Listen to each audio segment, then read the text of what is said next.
அன்பான வாக்காளர் பெருமக்களே, முக்கியமாக பெண்களே, மிகப்பெரிய ஒரு துரோகத்தை காங்கிரசும் திமுகவும் நேற்று உங்களுக்கு இழைத்திருக்கிறார்கள். பெண்களை போற்ற வேண்டும் என்பதற்காக, பெண்களுக்கு முக்கியத்துவம் கொடுக்க வேண்டும் என்பதற்காக பாரத பிரதமர் நரேந்திர மோடி அவர்கள் 33% இடஒதுக்கீட்டை பாராளுமன்றத்திலே நேற்று மசோதாவை கொண்டு வந்தார்.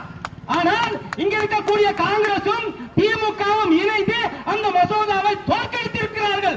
அவர்கள் பெண்கள், பாதுகாப்பான பெண்கள், முக்கியமாக அறிவு சார்ந்த பெண்கள் பாராளுமன்றம் போவதை தடுத்திருக்கிறார்கள். இந்த மசோதா நிறைவேற்றி இருந்தால் அடுத்த பாராளுமன்ற தேர்தலில் 200 பெண்கள் எம்பியாக பாராளுமன்றம் சென்றிருப்பார்கள். ஆனால் அதை தடுத்து நிறுத்தியது இந்த காங்கிரஸ். இந்த காங்கிரசுக்கு பெண்கள் மேல் அக்கறை இல்லை, தமிழக பெண்கள் மீது அக்கறை இல்லை. இந்த 33% இடஒதுக்கீடு நிறைவேற்றப்பட்டிருந்தால் தமிழக சட்டசபையில் எத்தனை பெண்கள் சென்றிருப்பார்கள் தெரியுமா? கிட்டத்தட்ட 75 பெண்கள் எம்எல்ஏக்களாக தமிழக சட்டசபைக்கு சென்றிருப்பார்கள். அதை தடுத்து நிறுத்தியது இந்த கயவன் மு க ஸ்டாலின் அவர்கள். மக்களே, சிந்திக்க வேண்டும். பெண்களுக்கு வர வேண்டிய அந்த நிரந்தரமான 33% இடஒதுக்கீட்டை கெடுத்தது திமுக, அதற்கு துணை போனது காங்கிரஸ்.